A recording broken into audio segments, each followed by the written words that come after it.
Going live. Going live. Here we are, babe. Here we are. Going live. Choo. We're live. We're live. Exactly at 2. Thank you. This is my Sammy Davis Jr. voice. How do you like it? I can't do impersonations. I can only do impersonations of other people doing impersonations. Who's here? Arden's here. Hey, Arden. How you doing? Good to see you.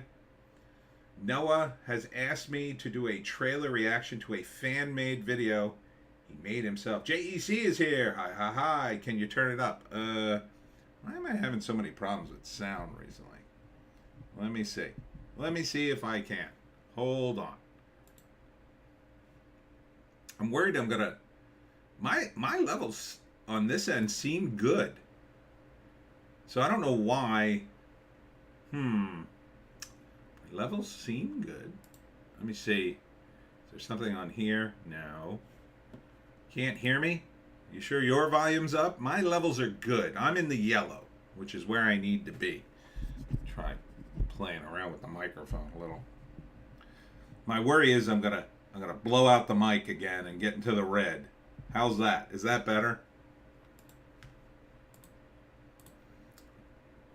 Can you hear me now? JEC. I got a bunch of fans going. Probably why I can't hear. What are you, working in a warehouse? What are you doing? You need to get central air, my friend. Central air is the greatest thing ever invented in the United States. And it was a shock to me that people in Europe generally don't have air conditioning. Jesus. No wonder people are dropping dead in the UK. Oofa. I don't know where I'd be without the cool air of air conditioning. Oh, it's wonderful. Arden, I've been getting complaints about my sound lately. I really don't like being too close to my camera.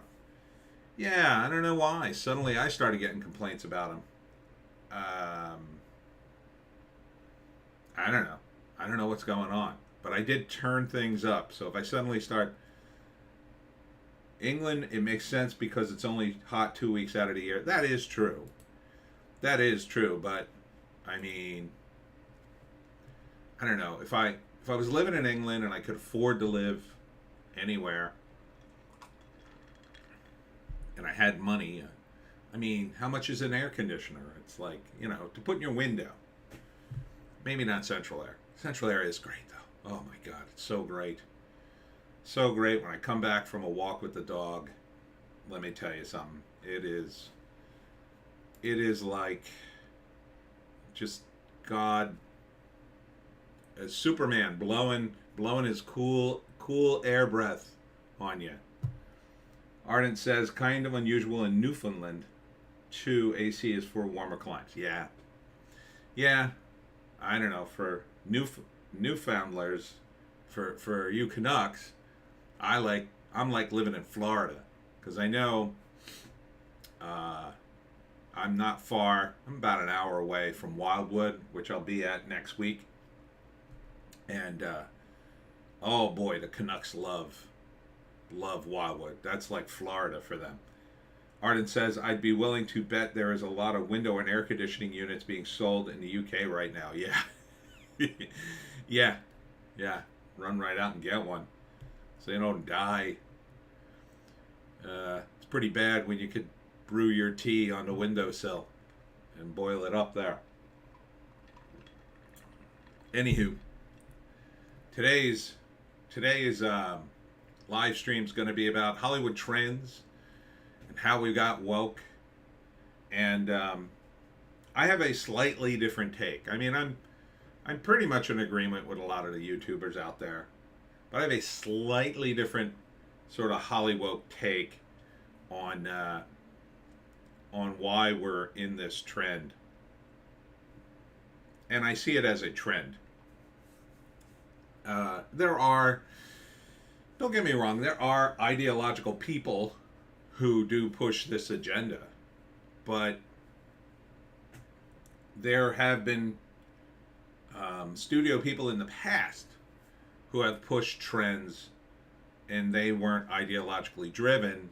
They were just the trends, and their emotional investment in their position just led them to keep doubling down, because there was no reason to change. So I've got a few articles about various trends. Oh wait, I have one from the 70s. Oh, I must have lost that one. This is my new favorite site called The Numbers, by the way. Since Box Office Mojo kind of essed the bed the other week with Thor Love and Thunder, I can't get over that. Everybody got that wrong because everybody was quoting Box Office Mojo. I'm like, what a mistake. What a mistake. This is called The Numbers. These guys did not make that mistake. It's a little more focused on the domestic movie numbers than the international. Seems to be fairly accurate, and it charts things a little more in detail. So you got here Thor Love and Thunder, which, by the way, ain't doing well. The drop off continues. Dropped off 53%, 22 million. So today's not over, but basically it is. Ardent. They were blowing it out of proportion to loads of places get high heat around the world and people don't go extinct. Yeah, it's true. So yeah, Thor. I thought Thor: Love and Thunder would at least crack 30 this week. Oof, oofa, down to 22 already. This movie is done. That is called no legs. Ardent. JEC says to Ardent, it's great. Reset BS.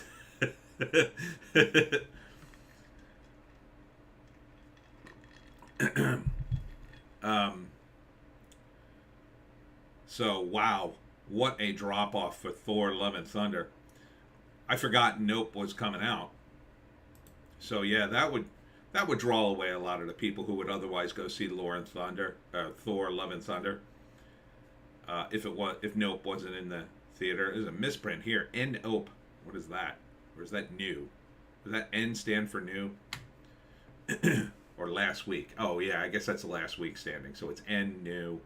Thor last week 1, Minions 2, 3, 4. So Nope grabs the top slot. That's okay, 44 mil. Ardent, fear mongering anyway. Yes. The Great Reset with Klaus Schwab. Yes, the world's going to hell in a handbasket, and I'm talking about movie trends. So yeah, I mean, Nope. 44 million's okay. I mean, what did this movie cost? I gotta think it's $100 million movie at least. At least 100 mil? I don't know if they have the... no, they don't have the budget here. It's the one thing Box Office Mojo would have. Oh wait, further financial details, let's say. No, nothing yet. Box Office Mojo would occasionally have the budget. That was something they used to announce, but not anymore. On a movie like this, you wouldn't want to announce Nope. It's too big of a movie. I would spitball it around 100 mil, at least. I mean, Peele is kind of the darling of Hollywood right now. I think they're pushing him too hard. I think he knows he's being pushed too hard. Ardent, LOL, tie them together. Schwab is a real live Bond villain. Yes. Yes, he is. You will eat the bugs, and you will live in the pod, and you will watch Marvel movies. And like them. So, it says here the projections were 50 mil. So, fell a little short of that. I mean, the trailer, I gotta say, the trailer sucked. The trailer was not on point at all for what it was like oh, here's a movie about ranchers and aliens, and we're only going to hint maybe aliens. It's like, that's the whole movie. That's the whole movie. And I get it. You don't want to give away the store in the trailer. These guys have done too much with trailers. You know, now you've got teasers, you've got teasers of the teasers of the teaser, you've got trailer cut 1 to cut 2, cut 3. Too many. If you're going to do extra stuff, or if you're going to do so many trailers, in my view, what I think you should do is what some movies do. Do little extra shorts with the characters, right? So for Nope, I think you got 3 or 4 main guys. Just do a little video that takes place in that movie world with one of the characters doing what they do, even if it's not related to the plot, just to get it out there, so we like the characters. Get them to do something we'd like. I mean, these are supposed to be rancher characters. Just have them ride around on a horse or something. You know, have them lasso something. Hey, we're at the so-and-so ranch at blah, blah, blah. You know, like they're real people. And just get us to like them. That's it. That's all you really need to do with this sort of YouTube advertising. And put the trailer out too. Put together a decent trailer. For Nope, it just like, you're going to put out the decent trailer later. I already saw the first trailer. I got my impression. And now you're going to have to win me back. Now you've dug yourself into a hole with that trailer. That, to me, the trailer they put out initially was kind of like a later trailer. After, you know, don't tease me, bro. Ardent Marvel one-shots were awesome. Yeah, it's like a little Marvel one-shot. But I mean, all the money they spend on these movies, why couldn't they do that? Why couldn't they just put it in the budget that you're going to make a bunch of little tiny side movies that you're going to just leak out on the internet that'll just be fun, addendum to the movie already coming out? A few people have done that, and you know, sometimes it doesn't work because the movie just is terrible, but I already got this impression of my mind of the movie, and it's not great because of that first trailer. But 44 isn't too bad. That's all right. But the fact that Thor: Love and Thunder is half that, that's bad. Like, Thor needed to make more money. It has no legs. You've cut off its legs. Thanks to Waititi's, you know, I think his ego, mostly. I think he bit off more than he could chew. Your movie's got no legs, bro. No legs. Hobbling around. All because you wanted to genuflect to the ladies of Marvel. Minions: The Rise of Gru. People are saying that killed it too. I don't really think so. But it is doing pretty well, I think, for a kid's cartoon. It's doing as good as Thor.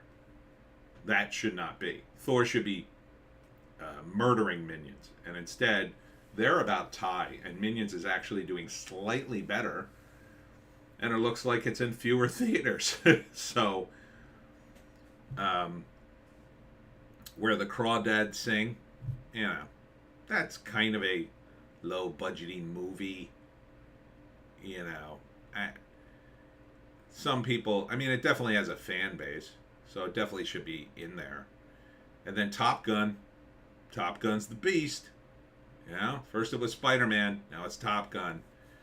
And still hanging in there. But, you know, it's, I think we're at the second month mark. JEC, kids love Minions. Yeah, true, they really do. They must. Such an old bit. Such an old bit. But yeah, Top Gun's still in there. 2 months. That's legs. I mean, for a movie now, that's legs. Like back in the day, Star Wars was in movie theaters over a year. Over a year. Almost 2, I think. Yeah. Like if a movie was hot, like a big hit, it would it would always be in the theaters. It would be in the theaters forever, because you had no, movie channels. You had no, on demand, nothing like that. So the only place to see the movie was there. This is before videotape for Star Wars.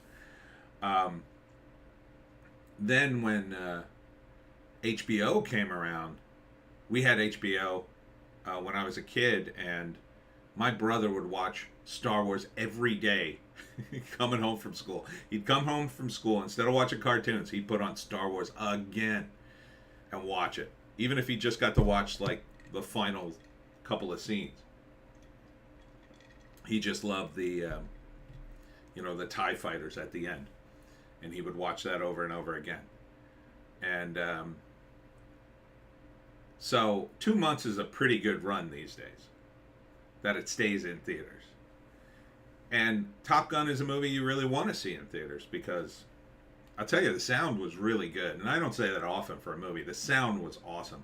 When Tom Cruise took off from the aircraft carrier, you felt like you were taking off. They really did a good job with the sound. They should win an Oscar for that sound, I think. Pretty much all these movies are theatery movies, except maybe Gru. Love and Thunder, yeah, it's a big spectacular. Where the Crawdads Sing, kinda. It's more romantic to take your girl to see that movie, I guess, or have her drag you to the movie. I read the book, we have to see this, it's so good, you'll love it. Okay. Then we could go see, I don't know, Top Gun. Oh, okay, I'll go see that. You see this with me, I'll see that with you. All right. That's your double feature there. But getting back to the trends, I forget, where the hell is this 70s? I had a 70s one. I had a 70s link, and I must have closed it. Anyhow, the 70s trend was, it was a lot of gritty movies in the 70s. A lot of real down and dirty kind of films. You had The Godfather, and you had, was it Serpico was in the 70s, a few others. They were just very gritty movies, very real. And remember, too, that the people making the French Connection, people making those movies, had come out of the 30s, 40s, and 50s. So a lot of the movies from 70s and 80s were almost like the fallout from the events of those eras. So the fallout from the 80s were a lot of the fallout from the 60s. The 70s were a lot of the fallout from some of World War II, and some just from like society crumbling. And the art was reflective of the society. Now, this is an article from 1989. Hollywood in the 80s, a boffo business rolls on. So, I remember this article, oddly enough. I think I read this article when it came out in 89. That's what sort of led me to put this out here. Ardent, Death Wish, Dirty Harry, etc. Yeah, Death Wish was either early 80s or late 70s. Probably like 78. Dirty Harry, same deal. It was like 70s into the 80s. Jeff Goldblum in that movie, Death Wish, by the way, as one of the thugs. As one of the rapey thugs. LOL, Boffo, yes. So, it starts, Hollywood, 1939, Gone with the Wind, The Wizard of Oz are leading another banner year at the box office. The big stars are Clark Gable, Katharine Hepburn, and Cary Grant. So, this was very typical in the 80s. They would talk about things from the past, just like they do now, right? In the 80s, it was all about old Hollywood. Anybody who wrote about Hollywood would always start by writing about old Hollywood, and it was just, I was just so sick of it back then. They would always start off with all these old codgers that I didn't care about. Like, no, who's making movies now? Let's make some movies now. They wouldn't even talk about the 70s. They'd be talking about this, like the 30s and the 40s and 50s. Oh, the golden age of Hollywood. Oh, let's make another documentary about what a golden age it was. That was, people you don't understand unless you lived it. I tried to tell the Elvis fans, they ganged up on me when I was talking about Elvis for the new Elvis movie, and I was so sick of hearing about Elvis in the 80s. They wouldn't shut up about him. They were always making movies and documentaries about Elvis, especially documentaries, like pseudo documentaries on the news.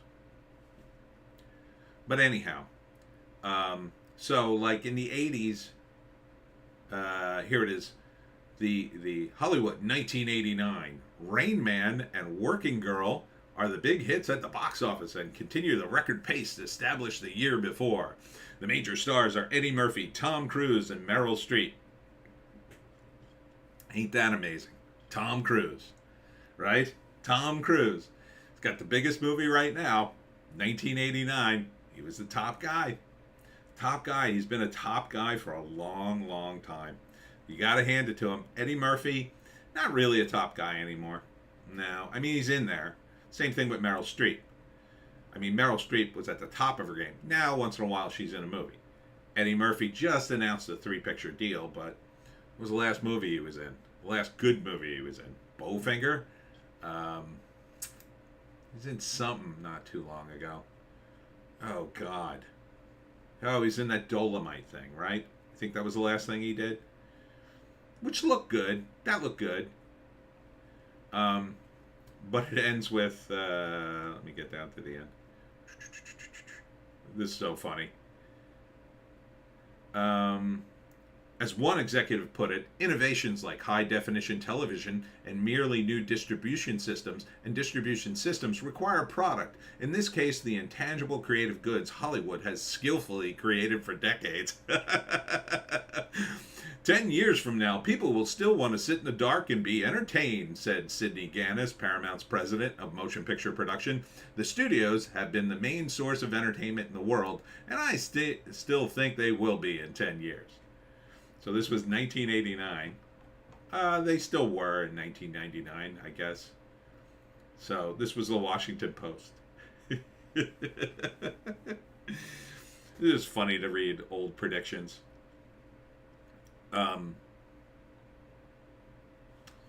Oh, here's another bit. Financially, at least, it's a new golden age with theaters, video cassettes, cable television, and foreign markets all hungry for Hollywood's output. This was the top. This was the top. And the trend there in the 80s,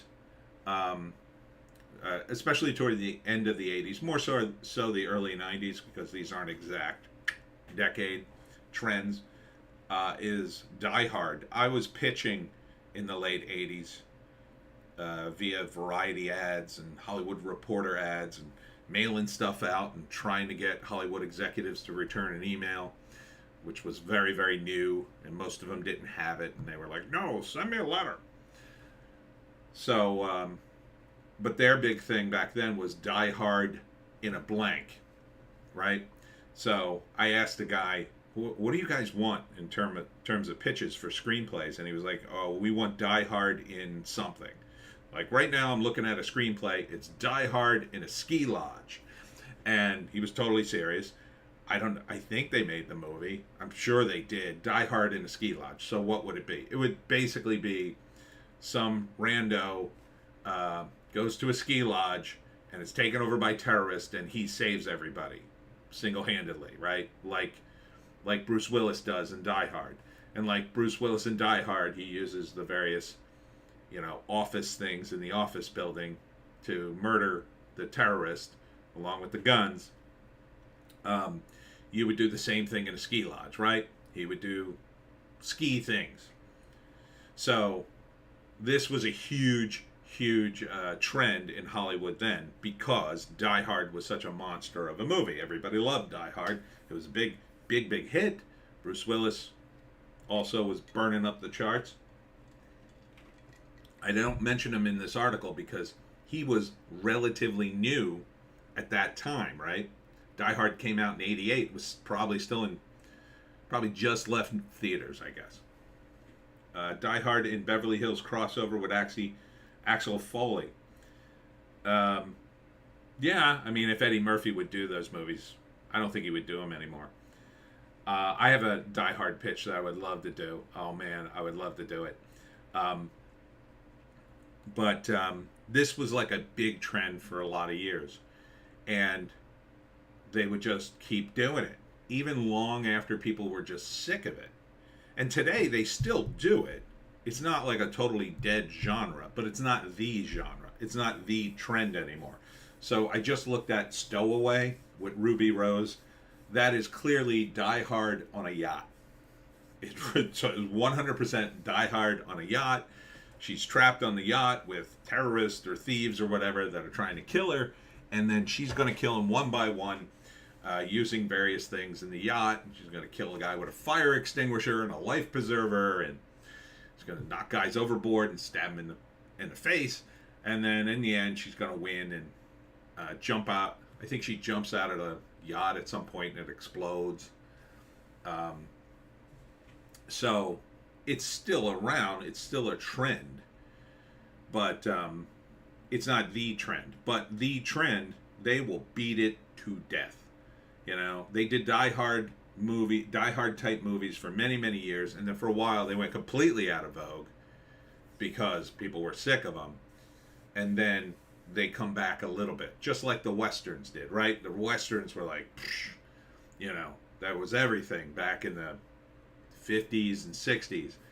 And then by the 70s, they were done, and they kind of stopped doing them for a while because they were considered old and dated. But then by the 80s, there was a bit of a revival, and they came back. But they didn't come back as strong. They just sort of took their place in the various, you know, milieus of Hollywood. It would just be another arrow in the quiver. Oh, let's do a Western. Now we have this big celebrity. He's a big name. What can we do with him? Oh, let's do a Die Hard in a shopping mall, and then we'll do a Western with him, and then we'll do an army movie with him. And so now it's just one of the random things that Hollywood does once in a while, you know. And for some guys, like Alec Baldwin, you know, he is 65, older than me, so he probably would have grown up in the very tail end of the Western when he was a kid.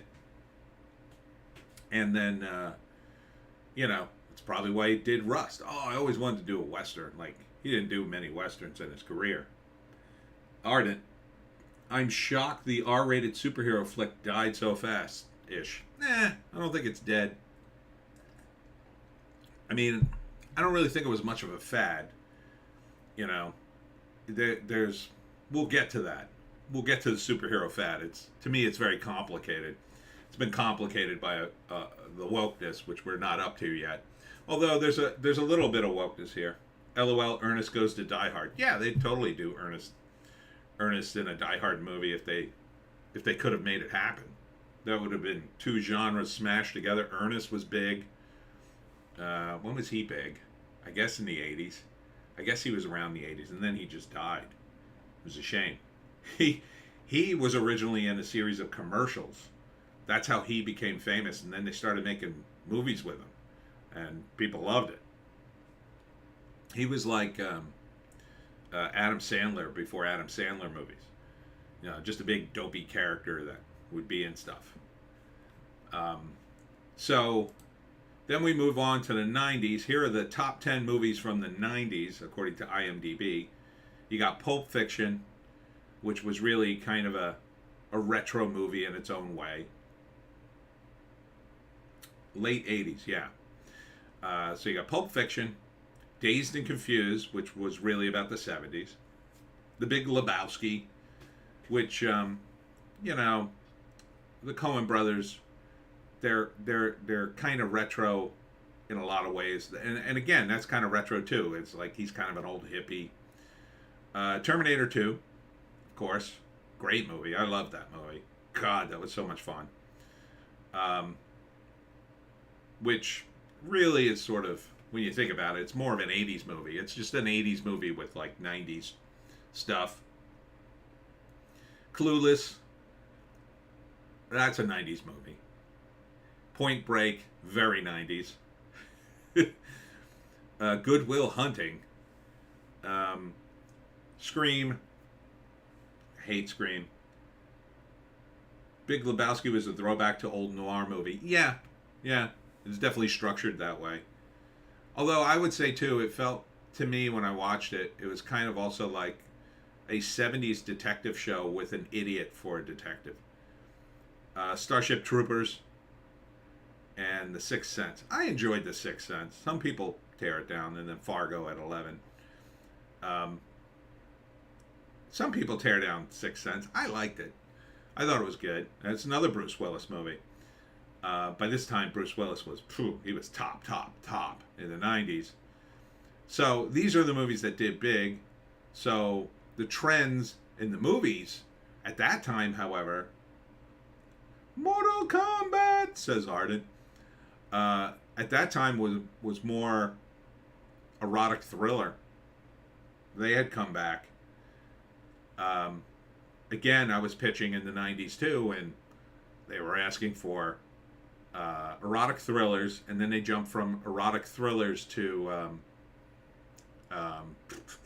X-Files type stuff in the mid to late 90s, and that was all the rage. Oh, give us a thing where dudes are trying to figure out alien conspiracies, and I'd just be like, what? So you want X-Files? Yeah, X-Files. X-Files in a ski lodge. Yeah, I didn't want to do that. I mean, I did have a pitch. I mean, my comic book, The Fix, was X-Files meets Clerks. So that was more of like a TV show, really. TV show idea.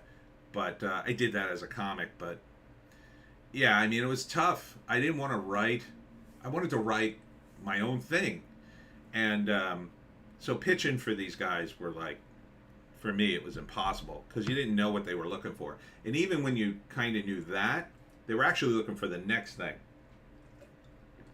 So Quentin Tarantino, there's a motel he used in one of his movies. I forget what it was called.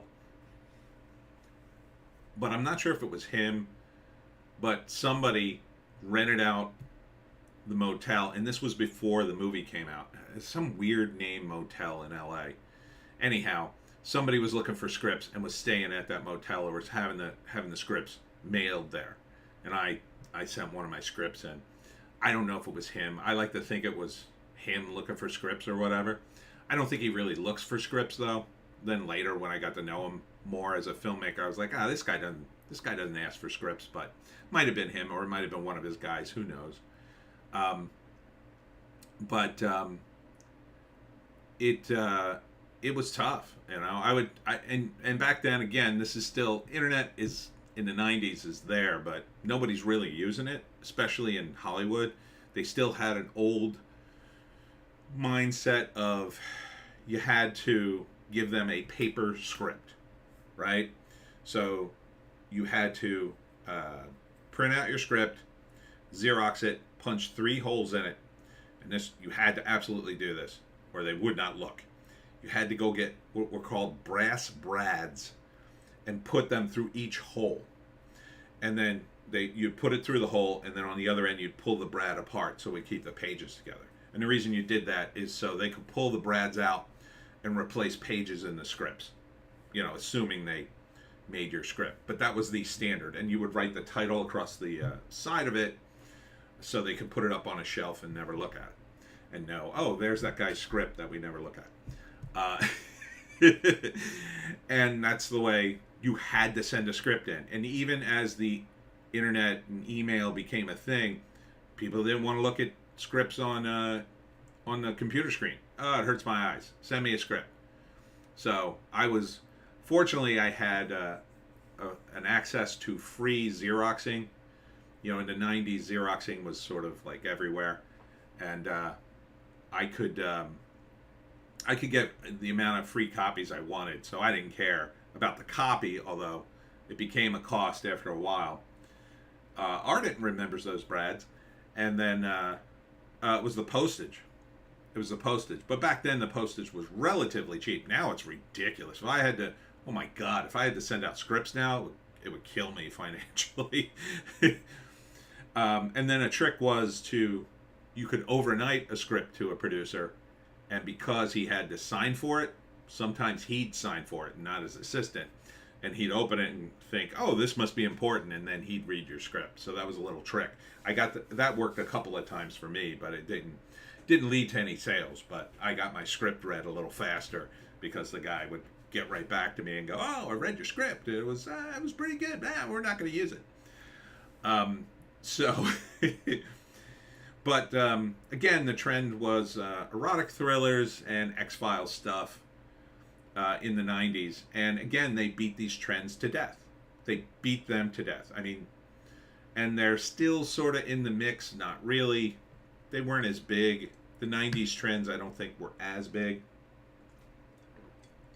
I mean, the conspiracy stuff kind of still... I mean, Nope is sort of a conspiracy thing, kind of, not really. Certainly, some of these big movies, I mean, doing a Dazed and Confused movie, that is, basically go back 20 years and do a movie, right? So right now, doing a movie about growing up in the 2000s, that would probably do pretty well. Oh, here's what it was like in the 2000s, everybody. Oh, I remember that. Now that I'm in my 40s, 30s and 40s, I'm going to go see that with my friends. It'll be like old times. And they love it. Nothing wrong with that. Although I went and saw some of the 80s ones in the early to late 2000s, and they weren't really accurate. Now that they're doing 80s stuff like 40 years later, like they're really off the rails.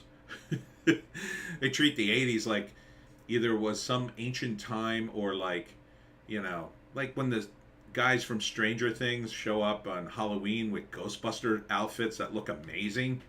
It's like, they didn't sell Ghostbusters. First off, they didn't even have Ghostbusters as a costume. The movie came out in 84. So it would have been like a few years after that they would have had Ghostbusters costumes, and it would have been all plastic, cheap crap you could never wear again. It would be like a cheap plastic face thing, and they made ones like they were amazing costumes. They weren't making amazing costumes like that in the late 80s. No way. No way. I mean, you might find one guy like me. I made a homemade Frankenstein costume one time. It looked pretty good, but and no, I don't have any pictures. That's why I could say it looked pretty good. But the Stranger Things guys, when they showed up in those Ghostbusters costumes, I was like, come on. Not in the 80s. By the 2000s they have that costume, but not in the 80s. No way. So it's always funny to me. And then, speaking of the 80s, I was getting blasted online for my review of the Paper Girls trailer, which you can check out. Don't get into a fight with the girl who's arguing with me, but she called me out because I compared Paper Girls to Stranger Things, and that's what I think it is. I think it's just a female version of Stranger Things, and she seemed to think I implied that Brian K. Vaughan, and it's a Brian K. Vaughan project, and why you would greenlight another TV show based on Brian K. Vaughan comic after what happened to Y the Last Man. I don't know why you would do that, but whatever. I said, the similarities are really, really here. I mean, you got the kids on bikes, it's the 80s, and you got the, in Stranger Things, they had these sort of red tones over everything. These, I guess, gels. They're doing a gel thing where everything's kind of reddish or dark. And then on Paper Girls, they're pink, right? There's a lot of pink gels, at least in the trailer. JEC, I read Paper Girls comic. Comic was okay. At least the art was cool. It's totally like Stranger Things, but it came out first. Yeah, and that's what she pointed out. It came out in 2015.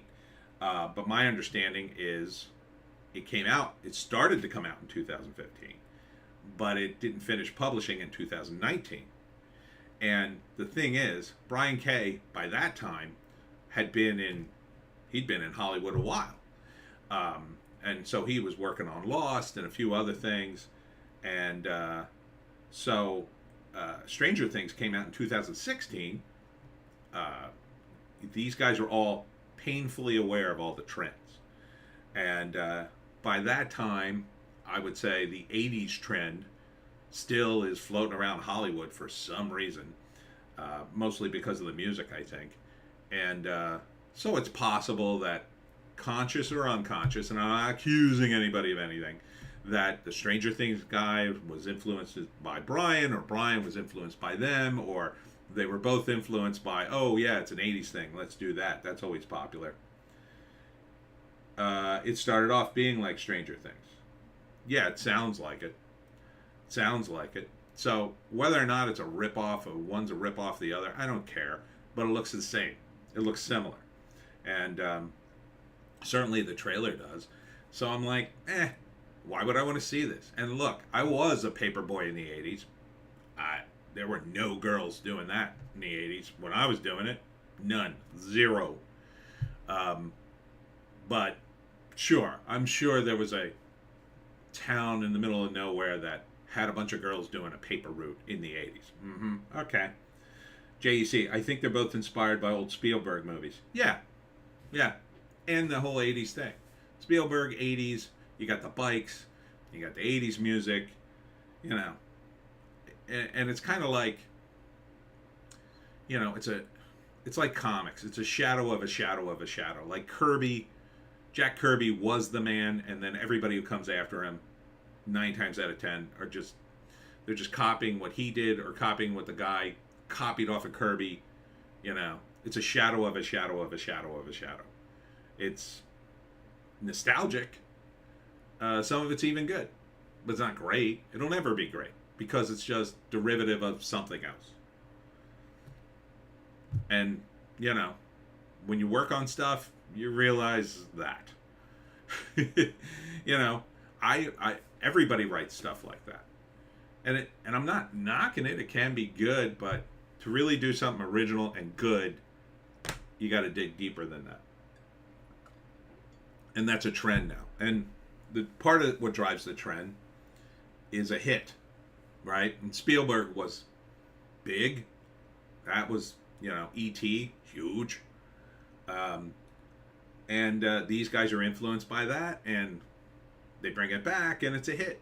Partly because it gets greenlit, because, oh, this is similar to what was popular, therefore let's greenlight this. Makes sense from a pure corporate standpoint. But this is also why a lot of movies aren't very original.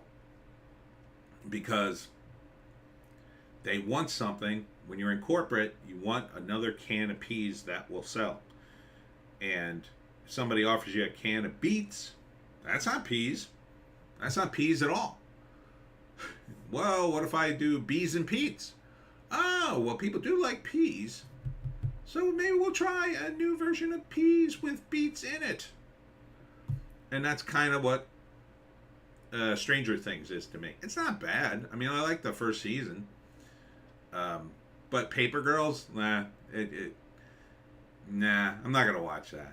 I'm not going to watch that because I already saw Stranger Things. Now, if Paper Girls came out first, that would have been a different story if they had developed that show first.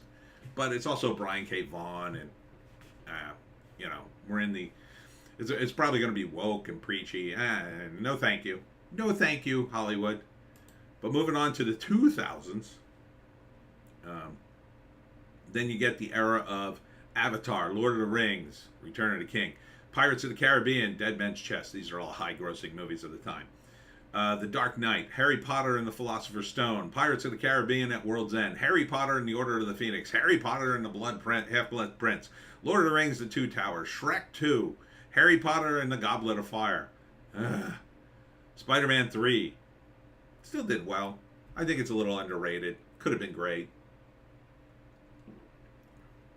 I mean, I always kind of liked Spider-Man 3. It was alright. It had problems, for sure. I think they should have kept Venom out of it. As much as I wanted to see a Venom matchup, Yeah, Topher Grace's Venom didn't work for me. JEC says Paper Girls is a time traveling thing and will be very woke. Yeah, yeah. Who needs that? And time travel always a weak choice. Spider-Man 3 is garbage. Oh, come on. Sandman's good. I like Sandman in it. I want to like that movie, so I'm gonna like it. And Franco's in it, and Franco's okay. It's just, oh god, his outfit, his whole shtick in that movie is terrible. Why didn't they just make him the Green Goblin again? That would have been cool. I don't know. He tried to do some kind of new thing, or make him the Hobgoblin, which they kind of sort of did, I guess, but they didn't give him the Hobgoblin costume, which I always loved. I know. I have a soft spot for Spider-Man 3 because Sam Raimi, although he kind of cured me of that with Doctor Strange 2, now I'm like, Sam Raimi, what are you doing? What are you doing? And then Star Wars, Star Wars Episode 3, Revenge of the Sith, shows up at 17. But these movies all did pretty big. The Sandman effects are okay. Directionless mess otherwise, JEC. Valid point. Valid point. It is. It's just too many elements. But see, I think if you took Venom out of it, you would have been able to fix it. It would have been better. But because Venom is just so pointless to be in that movie. He's just so jammed in there. But I could already hear the Hollywood meeting. No. It's the third movie. You have to have 3 villains. And Sam Raimi's like, how am I going to work 3 guys into this? And the rest is history. So, the early 2000s are all about Harry Potter, Shrek, Spider-Man, the end of it, Pirates of the Caribbean, a little bit of Star Wars ending in that. Oh, God, and Indiana Jones and the Crystal Skull thing. Ugh. So, in terms of the trends in the 2000s, what do you got here? I mean, this is the beginning. Venom was the worst superhero casting ever. Yeah, Topher Grace.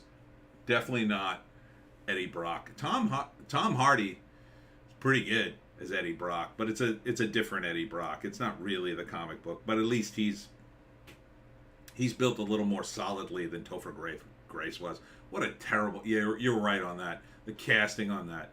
Topher Grace could have been... Hell, he could have been Peter Parker. You know? He could have been... There's so many people. Maybe that's why they cast him. They wanted an anti-Spider-Man. They were thinking of him, but... God. But yeah, the trend in the early 2000s... it's kind of all over the map at this point. It's sort of the beginning of the big, you got Iron Man in there at 45. Wow. They didn't make as much movie as I thought. So you got the beginning of the Marvel movies, but really you're looking at all these huge blockbuster type movies. Tom Hardy Venom was so bad it was hilarious, and Tom Hardy was good in it. He's so good. He's so good. God, watch The Drop. The Drop is such an amazing film. He is so amazing in that. The transformation at the end of that movie is, man, they'll be teaching that. They'll be showing that movie 50 years from now to show you the transformation in acting that he has at the end of that movie. Holy F. It's friggin' phenomenal. And as much as I hate that James Gandolfini is dead, I mean, I think that's his last movie that they released that he was in. At least it was a great one to go out on. Although he won't be remembered for it. Oh, there's Noah. This is the link for the movie trailer I made in a fan-made... This is the link for the movie trailer I made that's fan-made based on the Friday Night Dinner series. I don't know what that is, Noah. Teaser trailer. Yeah, I can't see the link because you're not allowed to put links in the chat. You have to put it in the comments. Hardy is brilliant in Bronson. Yes, he's brilliant in everything. I mean, Taboo, that TV show he did, that was pretty good. What else? I want to see that movie where he plays the twins. You need a wrench to send that links in chat. Yeah, I'm a little reluctant to do that. So I'm not going to wrench you. Just put it in the comment section somewhere. No, I'll find it. I don't know if I'm going to do that, Noah, because I don't know. It's going to have to like literally blow me away because I don't want to like do an analysis of your fan made trailer and trash it. Not that I would just trash it, you know. I don't know. I'd have to do some kind of new segment.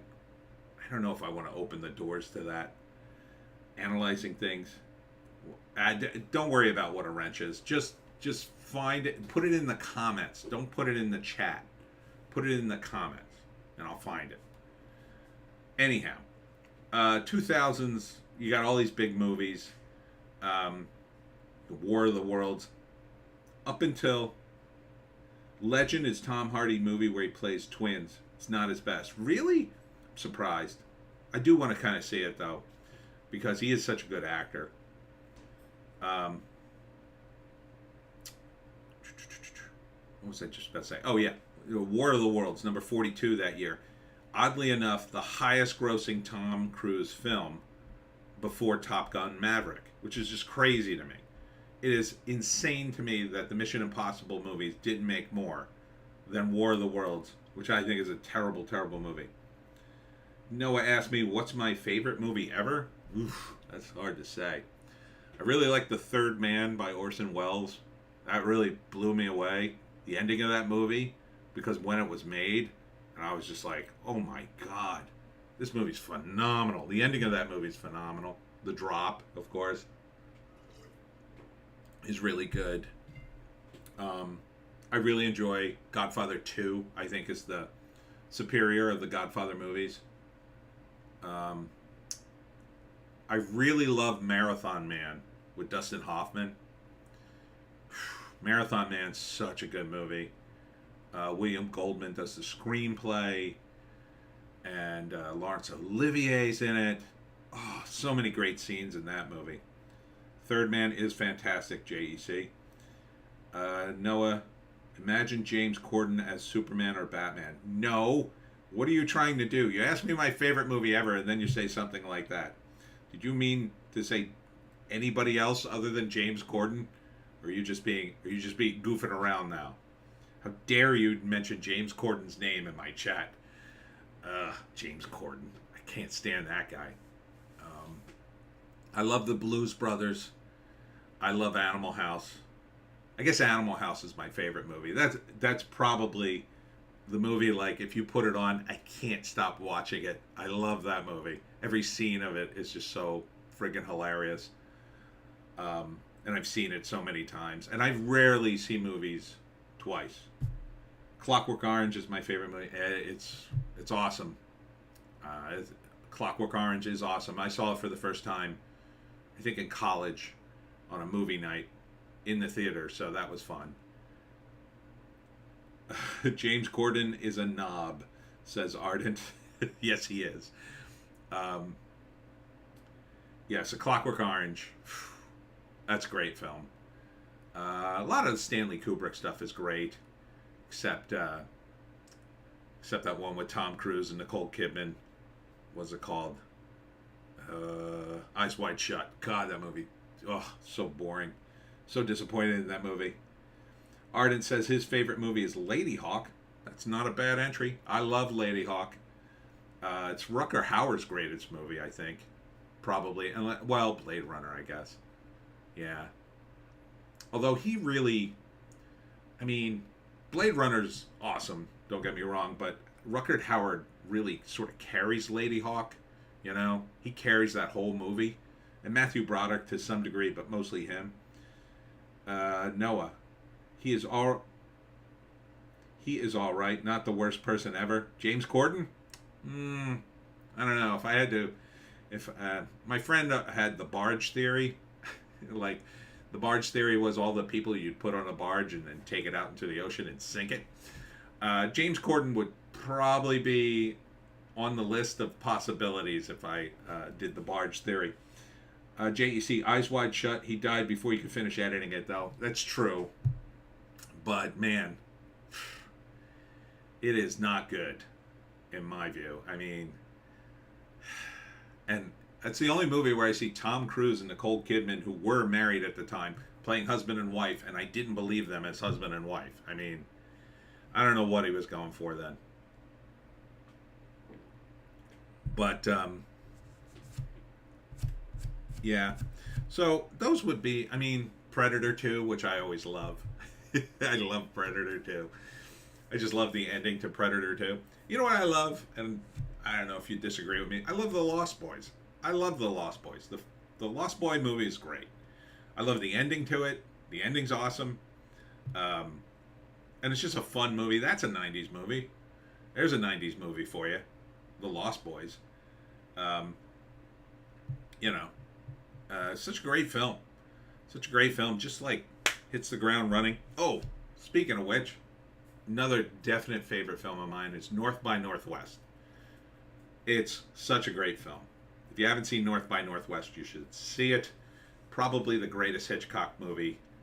I think it's better than Psycho. I like it better than Psycho. I love Psycho too, but all the Hitchcock movies really are worth seeing.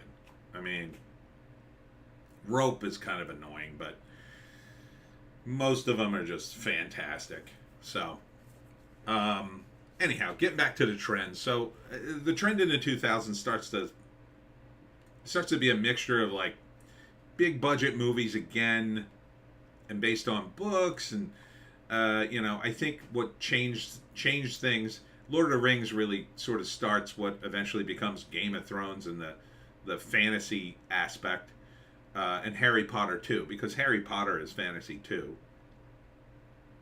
JEC, ever see Frenzy? That's my favorite Hitchcock movie. A long, long time ago.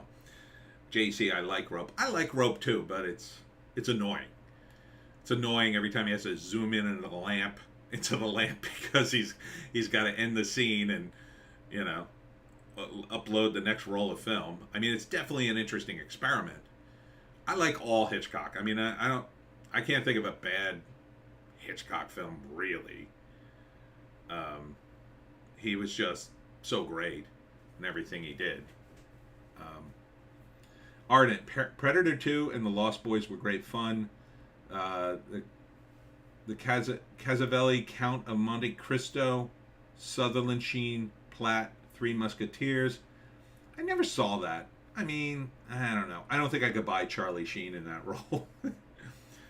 JEC, Rope is like a play. Yeah, that's why it kind of annoys me. But I tolerate it. I like it. But I wish somebody'd take it and re-edit it.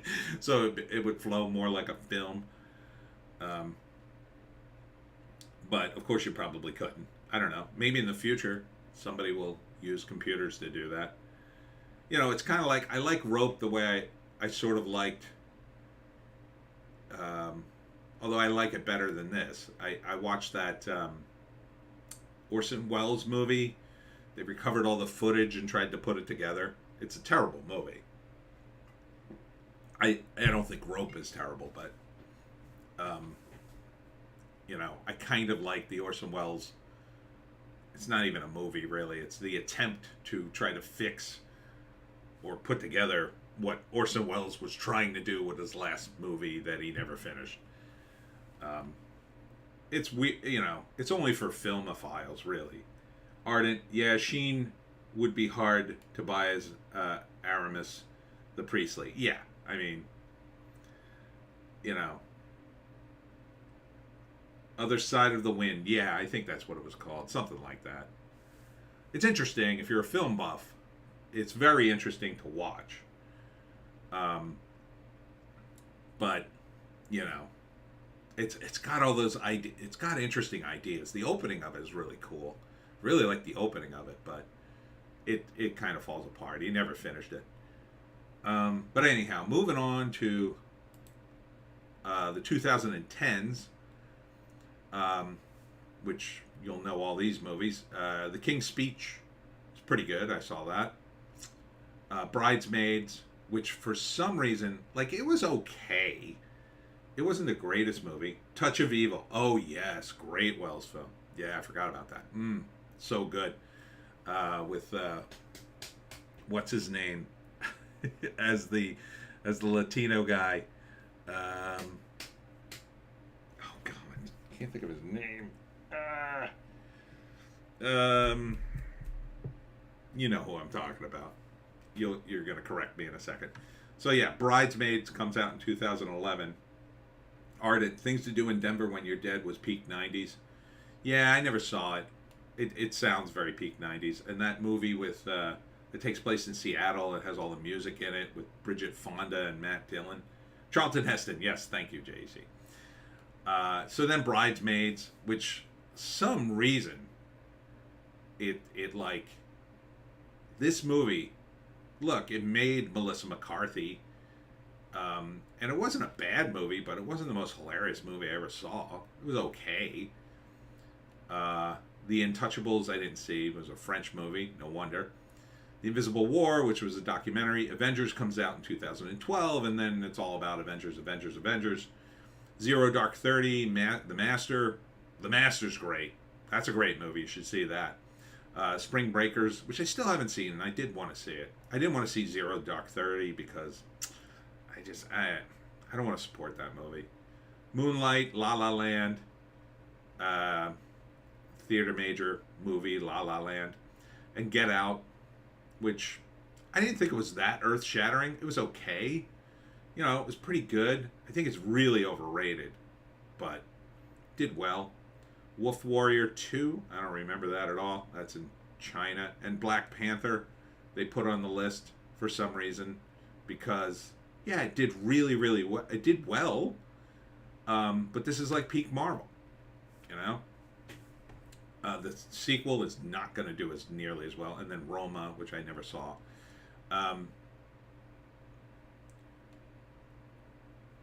Ardent, were The Prestige and The Illusionist 2010s? Probably. That sounds that.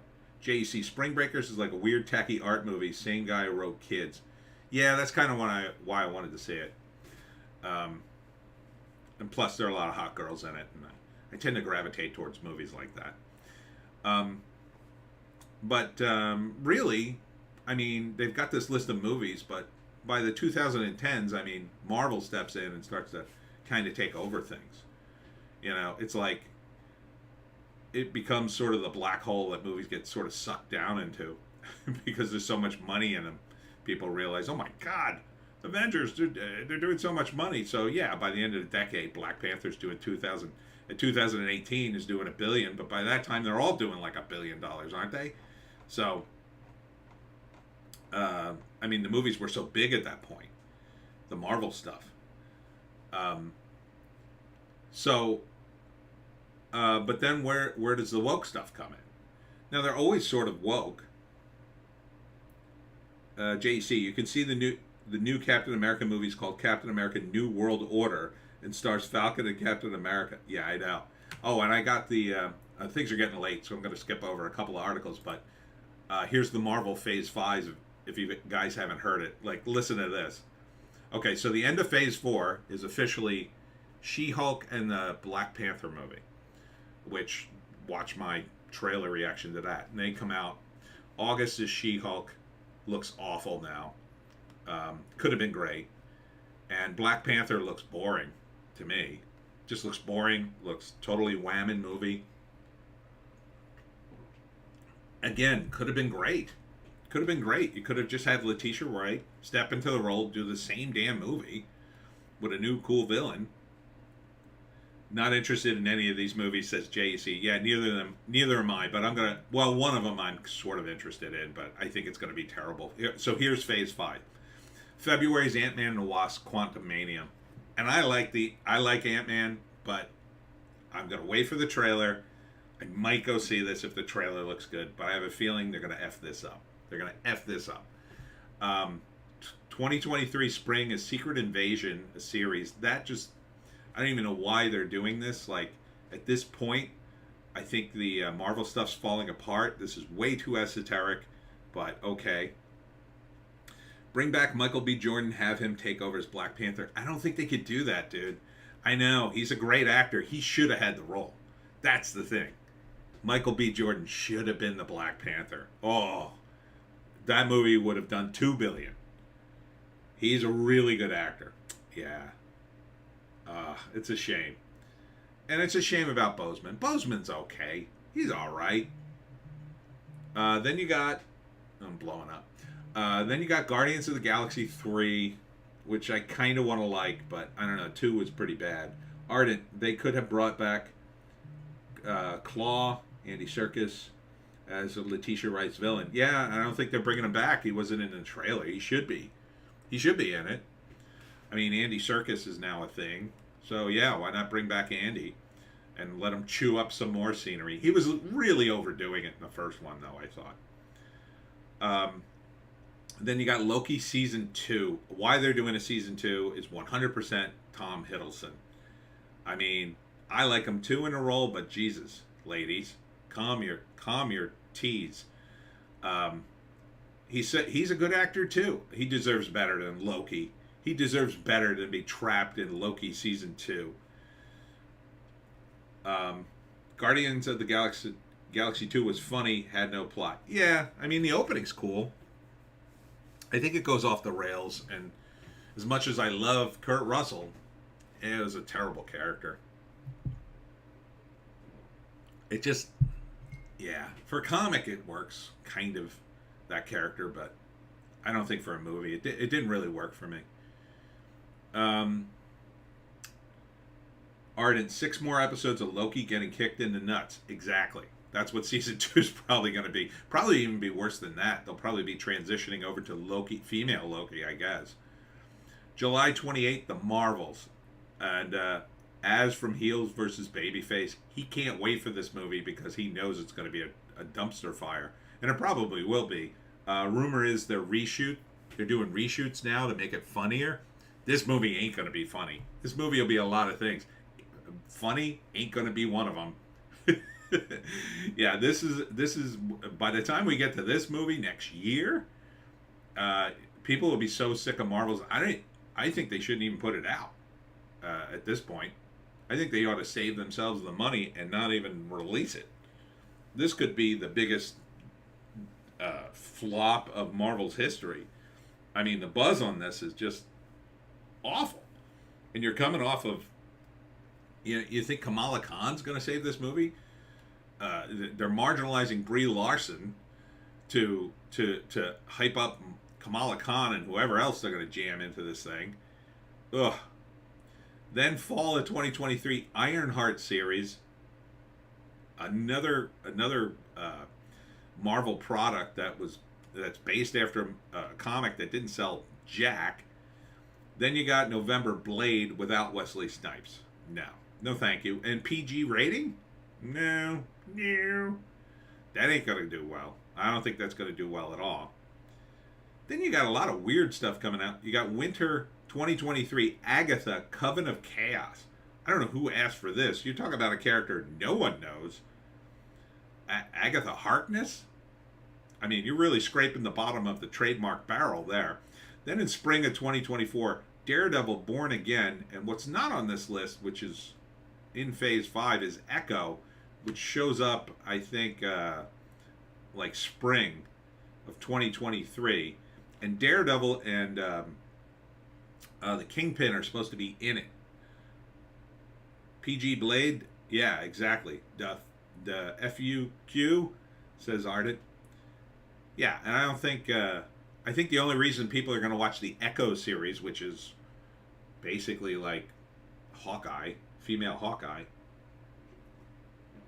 is because they're going to jam Daredevil and Kingpin in it. What the hell is Echo? Yeah, it's female Hawkeye. I mean, Hawkeye's a weak enough character as it is. I think Jeremy Renner did a good job, and as an ensemble cast, you can make it work. But I didn't think he would deserve his own series. I wouldn't give him his own series. No. And then you're going to spin off a female Hawkeye? No. I think she's a deaf Hawkeye or something. I don't know.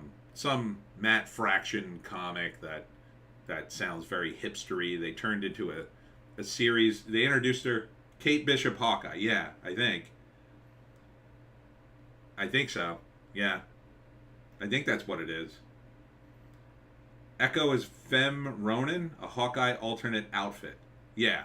Yeah, I think it's Kate Bishop and I guess in the Ronin outfit. And they call her Echo. I don't know. It sounds so stupid. Um, but they're going to jam Daredevil and Kingpin in that to try to get you to watch it. And then in spring of 2024, Daredevil returns, probably to light fanfare by that time. They are so late on this. You want to talk about something they should have put right back into production, should have been Daredevil. If they're going to go R-rated stuff on Disney Plus anyway, why wouldn't you just like immediately do this? This was a hit. Everybody loves it. You know, except for the last season I hear is bad, but the last half of it. Then in May 2024, Captain America New World Order. Oof. That already sounds horrible. That's the title? New World Order? Are you serious? I mean, people back in the 70s and the 80s used to talk about the New World Order, and they were called like Alex Jones conspiracy theorists. Oh, you're a tinfoil hat maniac. The New World Order? JEC, I enjoyed Matt Fraction's Hawkeye's run a lot. Problem with it was everyone who came after tried to copy the humor, and they weren't as talented as Matt Fraction. Ardent, that disgusting Iron Fist series broke Disney's momentum on Netflix. Maybe. I didn't see it. I wanted to see it, and then I heard it was so bad, I just said, I'm not going to waste my time. JC, the title alone makes it a hard no for me. Yeah, I mean, Captain America New World Order. So what are we going to have, like 90 minutes of Mackie, like preaching to us? And then 2024 in July is Thunderbolts?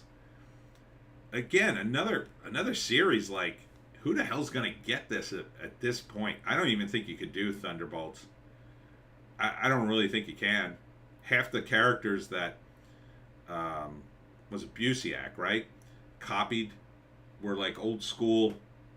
They were old school Marvel villains that we were familiar with. I don't see how you're going to sell this. And then they actually have some stuff for Phase 6.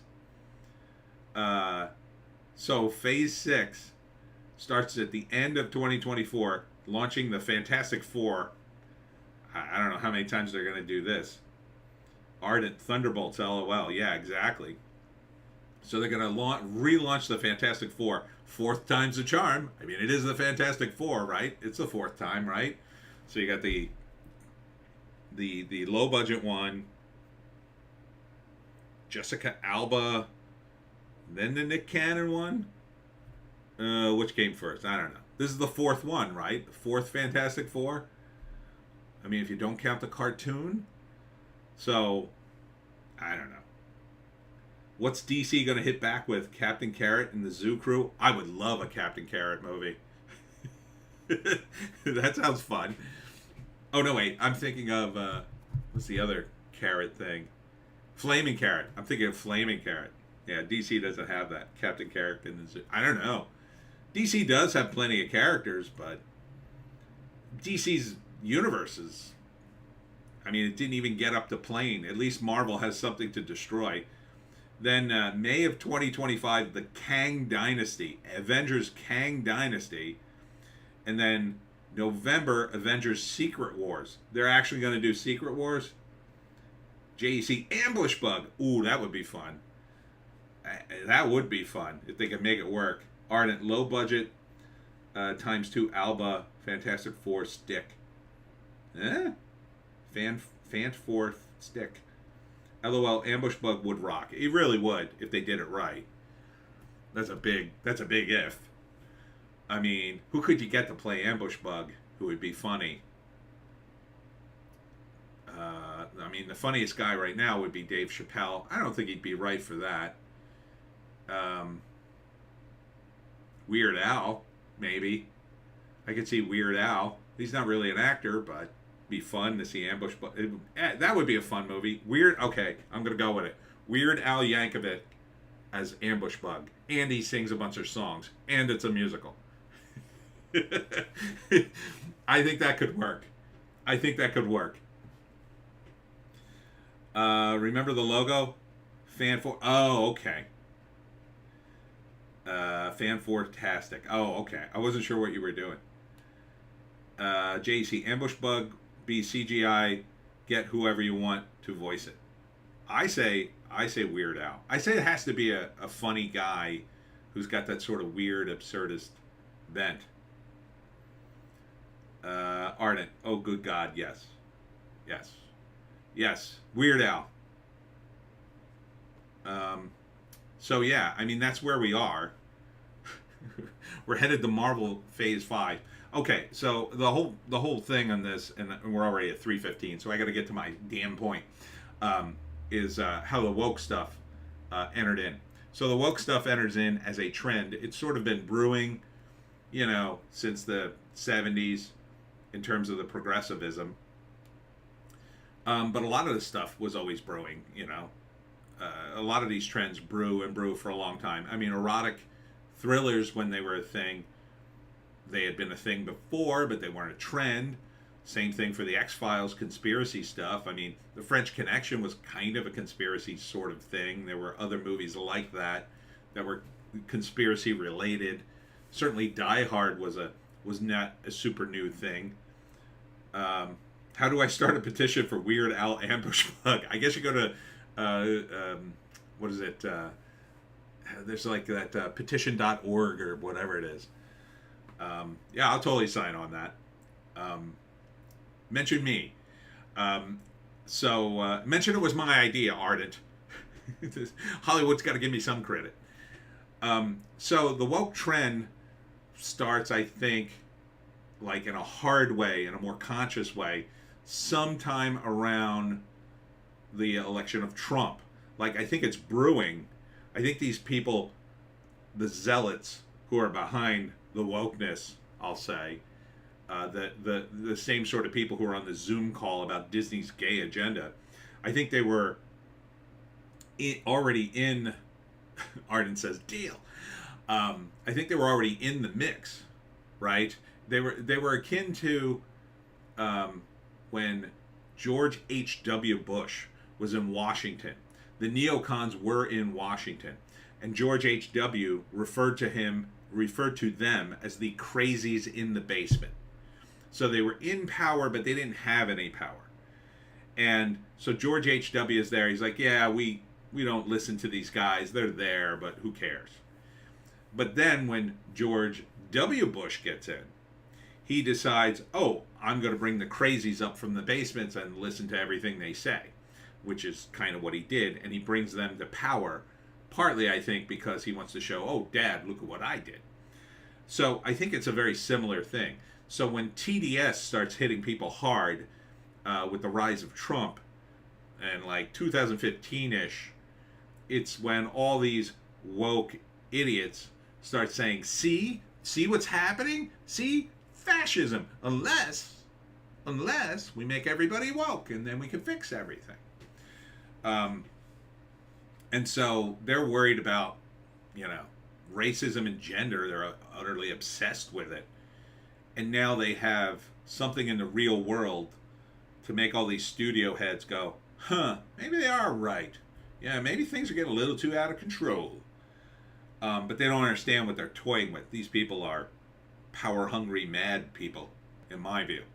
So then they start, promoting them or letting them do stuff, and they use that as leverage to basically take over everything. Because most of the wokies, most of these hardcore Marxist types, are all about the acquisition of power. They don't care that the movies make money or don't make money or do make money. They don't care. They don't care. And they hit it at just the perfect time because the Marvel movies have such momentum and they're so franchised together, and they have such a strong start. It takes them all this time to whittle that away. And while they're there, and you really look, I guess the first real woke Marvel movie is Captain America, right? Or not Captain America, Captain Marvel. So they wedged that in to the middle of the, ultimate thing, which is going to be Endgame, which is going to be the peak of everything. And they can point to that as a huge success. Behind the scenes and to some extent in public. Oh, look what a huge, it did $1 billion. We're doing this right. This is the way to go. And we've been here the whole time. So even though they don't really get credit for the stuff that came before. They take credit. They say, see, everything we do is great. You got to give us more. You got to give us more projects. You got to let us take over Marvel. And, you know, behind the scenes, at the comics, they've already taken it over by that time. I mean, again, that all starts happening in comics like probably, before Trump, probably in the 2014s. When was Gamergate? That's 2010-ish, where all that's starting to brew and it's just starting to percolate up. So, really, I think partly if Trump hadn't been elected, these guys wouldn't have this kind of momentum behind them.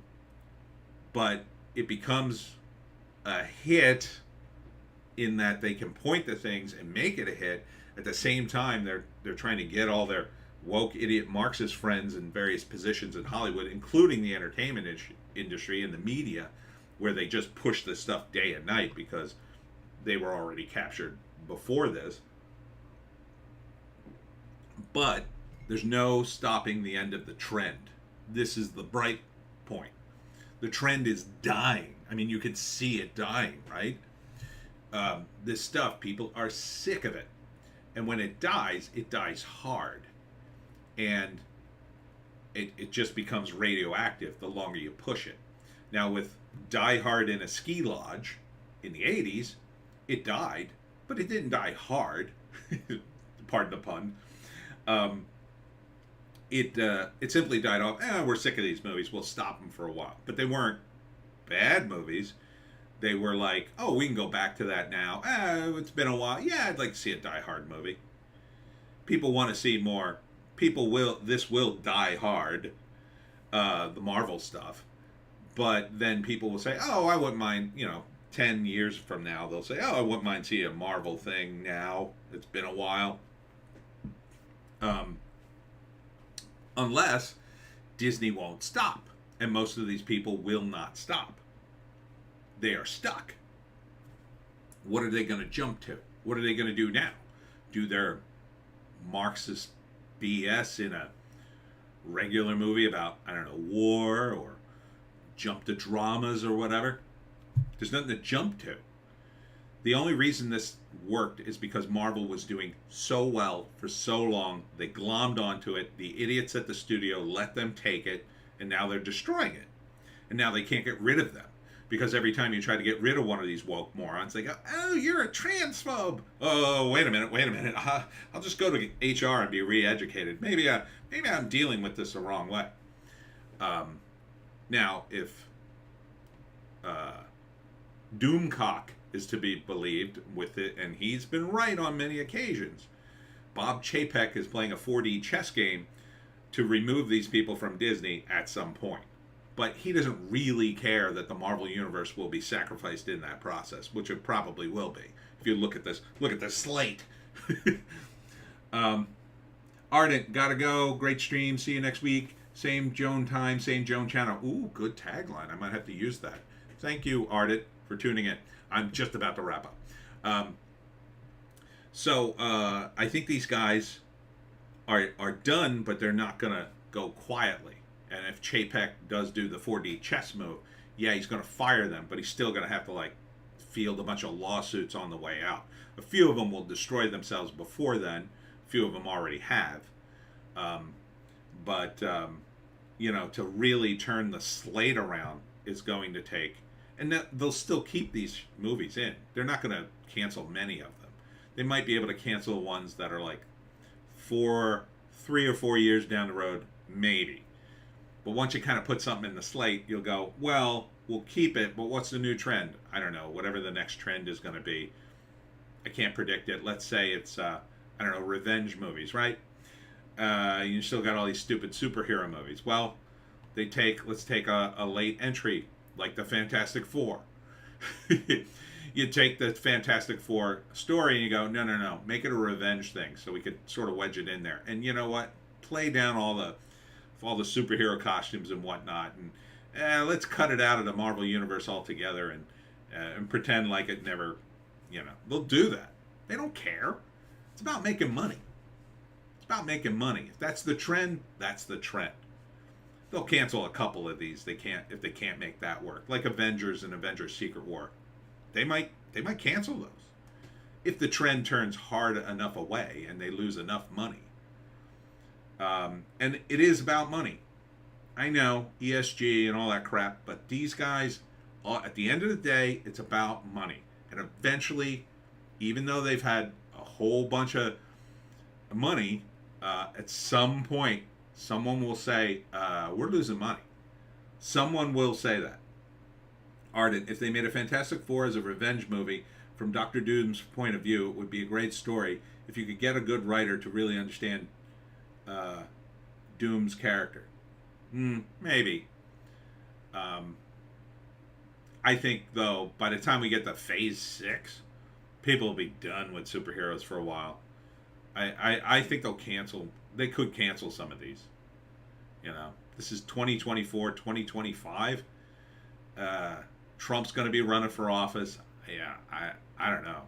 You're going to put out a bunch of woke crap that's going to say, oh, Trump's going to turn us into a fascist state. That's what half these movies are going to be. And and another thing I want to just briefly touch on, I know I'm going along, was this idea that Sargon did. He's got it on his channel, a clip from an interview show he did, talking about The Matrix Reloaded and how it's a confession by the movie creators about how the process of movies kind of doesn't work, and how like everybody now in movies is so soft and round faced, and they don't really understand hardship, and the artists are supposed to understand hardship. And it's true. He really hit on a point that really hit home with me. A lot of them don't. A lot of the young actors and creators, I have more hardship in my life than these people do, and I'm a pretty soft guy. Admittedly, a pretty soft. So that's coming out in their work. And part of the problem with all this woke crap is it's really all political. The wokies are these Marxists, and they can't help themselves but put more and more politics in it. They're stuck, which is why they have to be fired. They can't be shifted into another section or another division. You have to get rid of them, because they're never going to produce anything original or new. They're only going to take something that's already been popular and say, well, how can we Marxify this to the maximum amount so we can get people to be trans and inclusive, and so we can usher in a communist utopia where everybody will be equal somehow, even though communism never works. But it'll work this time. And on that happy note, well, I'll end on a happy note. The happy note is what RJ at The Fourth Age says, which I totally agree with. You should watch his videos. Now is the time to create. Now is the time to put out your stuff. Noah, I really respect you for doing your own fan trailer, although I'm not big on fanfic. I don't know if it is fanfic. I'm not criticizing. But now is the time to do your own thing. So now is the time, because this system can't sustain itself. So either Hollywood turns the boat around and spends millions of dollars doing it, and then comes out of it with tens of millions as opposed to hundreds of millions, or they completely collapse in on themselves and it breaks apart. The Daily Caller takes over part of Hollywood, and a couple of other players we haven't even seen yet roll in. The Ripperverse takes over half of the comic book industry or something. It could happen. It looks like it is happening. So get out there and create, my screenwriters. And that's it for me, Tony D and Little Joan. Whew, what a stream. Great stream today, guys. Thanks for tuning in. I hope it made sense. Whew, I hope I made all my points. I gotta go and do yet more videos, and I really gotta take a pee. So on that note, we'll see you